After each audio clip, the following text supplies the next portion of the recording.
Sen kelishgan yigit eding, qizlarning ajali va oliyjanob ham.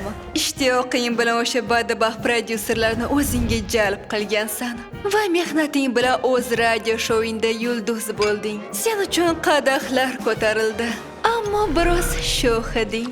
Shunday emasmi?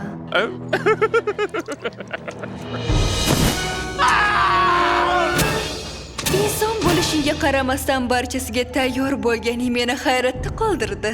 Nargi dunyoga o'tish uchun qancha odam o'ldirganingni xayolimga ham keltira olmayman.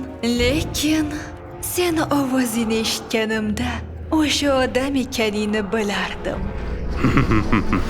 Qurbonlik keltirildi.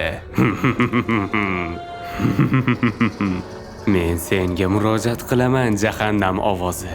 Sen bilan men shartnoma tuzmoqchiman. Nega meni chaqirding, o inson? La'nat uchunmi? Berish yoki o'rganish uchunmi? Gapingni bo'lishga majburman. O'limdan keyin menday vijdonli insonni nimalar kutayotganini juda ham yaxshi bilaman. Meni ruhim jahannamda azob chekishini istamayman. Yuqori iblislar orasida o'zimni himoya qila olishim kerak. Va o'sha yerda o'yin kulgimni davom ettiraman. Oho, mana bu yangilik. Sendek ruh egasini boshqa hech kimda ko'rgan emasman. Men senga kuch bera olaman. Seni o'lik onging tasavvur qila olmaydigan qudrat. Dozoxdagi eng qudratli gunohkor, ammo sen men uchun bir narsa qilishing kerak. Va bu vazifani bajarmaguningcha ruhing meniki bo'ladi. Bitim tuzildi.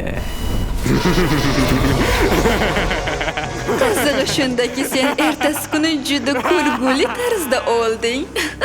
Jasadni yashirayotganingda seni kiyik bilan adashtirib otishdi. Ya'ni bu juda mukammal o'qizish edi.